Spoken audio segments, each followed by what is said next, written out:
Before I start, before I start talking, I want you all to close your eyes. For real, close them. And remember the favorite brands that you shop from or use the services of. It could be the barber, you can open your eyes now, okay? It could be the barber who you go to often, or it could be the corner shop selling chole bhature. Okay, stop thinking about the food now. Try thinking about the tagline that it comes with. For example, the famous film Waqt. It's not family matters, if you were thinking that. It's Waqt, the race against time. It makes for a great film for Damsharaj, by the way. You all will understand by the end why I made you do this. Because now I want you to think of what brand U stands for. What is brand U? For everyone here or folks watching at home, if you were to call yourself as if you were a brand, as if you were a service, what would your tagline be? Or what would your service be called? I will reveal mine at the end of this talk. Now, coming to the nexus of then versus now. First, I have always been a huge friends person. Friendship in today's day and age, the age of social media, seems to be diminishing. Especially because we see each other's stories, right? Statuses, or just generally social media. It worsens for me because I host podcasts and you get to hear some of my most intrusive thoughts and sometimes even vulnerabilities. So it seems like my friends really know me, but do they? It is hence of utmost importance that we consciously set out time for our friends. Look around you. Your friend could be sitting right next to you. When was the last time you sat with them and had a real heart-to-heart? No, go ahead, look to your left and right, the person sitting next to you. When was the last time you had a heart-to-heart with them? So this first part is about my most random friends who gave me leaps and bounds of love, but also work. Except much later in life. So I'm going to make you meet Sarah Jameel, my global sister, born out of our teenage chul. What is chul? An Indian expression that means urge, enthusiasm maybe, but maybe with a quirk, I guess. I think our chul was to change the world. Let me explain. I was a global team leader in 2008, thanks to the VR Family Foundation. I met Sarah there. She knew of me as a director and a producer. About 7 years since we met, I'd met her in 2008, cut to we're in 2015. She randomly one day connected me with a producer in Dubai called Noor, hi Noor, who put me in touch with Omar, hi Omar, who's a producer in Egypt. They needed help fixing people up for interviews and locations to film at in India. So, just for your clarity, there's a girl in Canada who I met in New York, who's speaking to somebody in Dubai, who's speaking to somebody in Egypt to help film in India. Now, isn't that the beautiful part of meeting somebody who's your friend, who later, 7 years later, comes to you and gets you work? Turns out, it was for a very popular show that was traveling to India. I was a 21-year-old figuring out how to fix the right filming locations and do production-laced activities with my then co-founder Kirkston. Hi Kirk. It was very big. It was a massive production. And I didn't know what I'd signed up for. Turned out to be a show that's today on one of the most popular OTTs of the planet, making me realize friendships are beautiful. They yield in ways that we cannot fathom. Friendships don't exist for me in the typical way they do for the rest of the world. They exist in the Sarahs of my life, those who swoop in when I least expect them to. So Sarah, thank you. I bought my first car then with the money I made, and I was all of 22. Yes, materialism for the win. Like this one time, I reflected on why I stopped being a freelancer and started loving the corporate life of things. And this is what I came to realize. It was because, for me, being a full-time employee meant going to office every day and being able to say hello to the same doorman. The doorman is my friend. The guy to whom I simply show this, a fork. And I see him for just 3 seconds in my life, yet he becomes a friend. Because he recognizes my company's name through this action and lets me through. I guess that familiarity puts me at ease. And suddenly, a doorman I see only for 3 seconds in a day makes me feel like home and is a friend. Today, he's a supervisor and gives me the warmest smile when I enter the compound.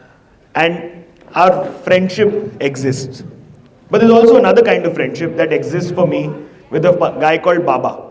Okay, all of us who've ever been stuck in traffic, please raise your hand. Everybody's been stuck in traffic? Yeah? You know, India has its quirks.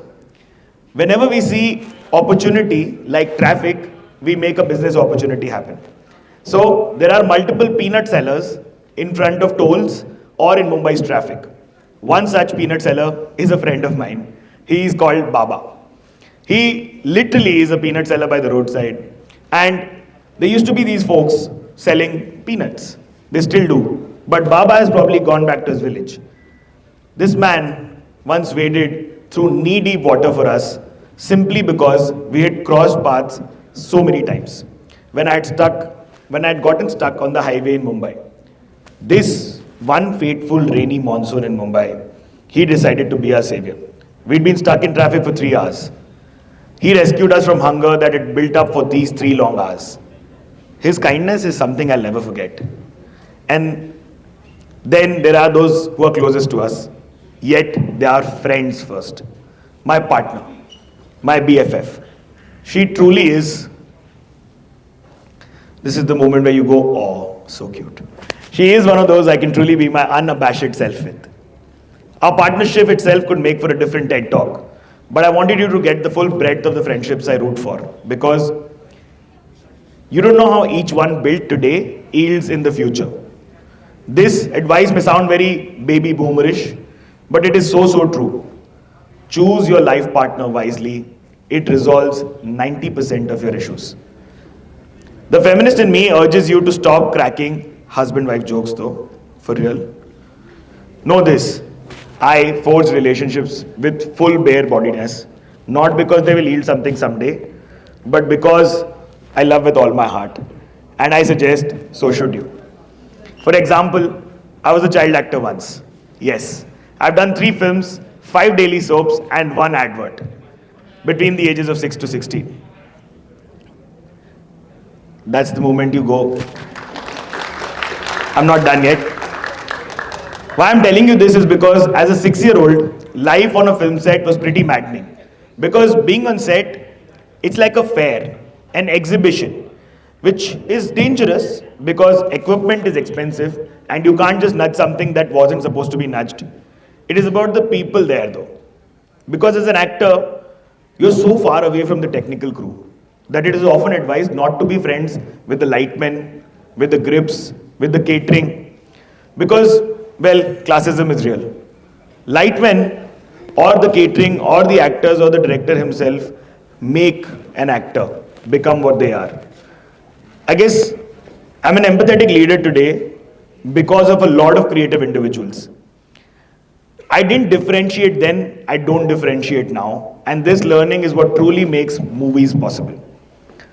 It's because these people put their hard-working creative self, bring their creative technician self to the table, and we speak to them like humans, that we give a collective vision, a visibility.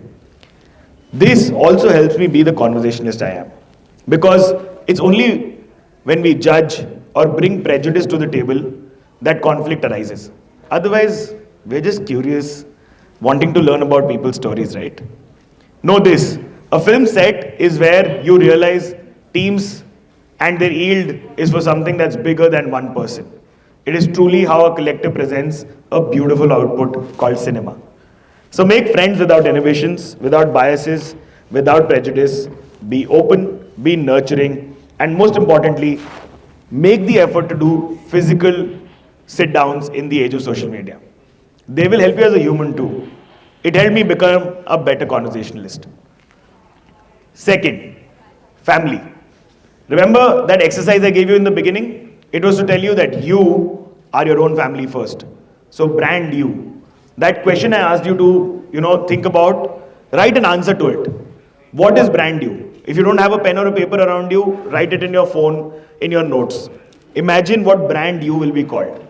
Once done writing yours or figuring yours, and once done with today, go back home and run this with your family. Let them be a bounce board to you. Whoever you want to do it with. If it's not your parents, then whoever you may call fam. I think if we discuss life lessons and do it often, then the past yields to the future. It is the truth. And with your family, know this. History does repeat itself. The way your father behaves, you will observe yourself behaving sometimes. The way your mother does something, you will observe you behaving exactly like your mother. So, I will suggest this. Call your mom, not just on Mother's Day, but as often as you can. I do it every day. I think she calls me every day. But call your father every day. Not just for permissions or money, but to talk about stuff. To just, understand how he tackles people. Because when I nick my car, jab scratch lag jata hai, then I call my father to understand from him what would he do in this situation. Because he's been on the road multiple times and more often than I have. And just by the virtue of age, he has way more experience. But also for deep life lessons, talk to your partner. I wasn't to become a talk show host. Heck, I wasn't even supposed to be in the movies. I wanted to be an aeronautical engineer. In fact, I'd given all my competitive exams and, gotten some incredible or maybe okay-ish ranks as well. But now, my family bounce board yielded this career path and led me to, I think, full happiness. My uncle made me head to Mumbai, where I rekindled my love with photography, because I guess engineering was not for me. And being an aeronautical engineer was borrowed dreams. So think about all of your dreams and think if they are yours or borrowed from your friends, from your tuition teachers, from your teachers or professors, or this is what you want to do. Because if it wasn't for me to come to Mumbai and realize this, I wouldn't be able to get here. This wouldn't have yielded the large learning that I have today, that I present to audiences, and this is how I understand that it is okay to be fluid. Remember, I was to do engineering, but then I said I will do photography. Then I said maybe do videography, and then move to direction. But finally, I became a talk show host, and that is what got me here. So it wasn't if for a man called Amar Mangrolkar. Now, what's this strangest thing about this speech is that Amar doesn't even know I'm naming him today as this inspiration for this. This person was about 32 when he came to our college, and he gave us a lecture where he told us that he had a full-scale advertising career till he was 30 in a top agency of the country, except he quit. And he said, I will self-teach myself music, and today he makes some of the biggest ad campaigns. But what he taught me is what I will leave you all with. Be fluid. It's why I'm not a photographer, to a videographer, to a director, but a talk show host who basically has the fame to get him to stand here and talk to all of you. If it wasn't for his advice, I wouldn't have hosted, and telling you that it's okay to be your unabashed self. It's okay to make career switches. The top folks in the world make about 7 career switches by the end of their death. One such is also my dear friend Jay. I sat next to him, and this was the first day of my corporate job 10 years ago. Realizing that as people, we may be excited on day 1 of our jobs, but can you bring that same excitement on day 100? Can you bring that same excitement on day 1000 or 10,000? Because as a freelancer, I knew how to do that. I was able to be super excited on day 10,000. And this is what I need to tell you, that when you go into your jobs and when you start doing something, be as excited as you were on the job on day 1. Easier said than done, but try it. Because I treated my corporate gigs like freelance. And that led me to all the pivotal days. Because even when we were on our notice period, when you quit a company and you're on your notice period, we would crack the biggest of our deals. And those people who wanted to work with us would still continue to work with the company even despite we left, because our work would speak for itself. So if you build teams with the core ethos of being fluid, not coming to the table with judgment, and not achieving something because of prejudice, then you will get the best of months even during a notice period. We did that, closing substantial deals, which brings me to the third task. Look at your colleagues and see them as the fellow co-workers who will be in the industry. All of you who you're studying with, anybody watching it from home, look and text your colleagues or your student friends or your friends in general and tell them what you see in them, what you see in their future. Because it is often that we tend to be harsh on ourselves, but our friends present us as way bigger human beings, as way better people. So tell your best friends that you are able to see more in them and they can be your bounce boards. It is this continual influence and conversation that helps you build your pillars. This is what I realize truly makes for our friends becoming our people. Now, coming to the first task I gave you, this thing about brand you. You know what brand Siddhaarth Aalambayan is? And this is an exercise I did 12 years ago. I think brand Siddhaarth Aalambayan is a storyteller. He's not just a photographer, a director, a producer, and a host. He is a storyteller. So when you figured out your brand you, I think we will be in a better space. That brings me to the end of the last part of my chat, which is stop thinking about this, because this is a perpetual, and only think about the core of your people, your friends, your family, and your fellow co-workers. This is my time. I'm Siddharth Aalambayan. Thank you.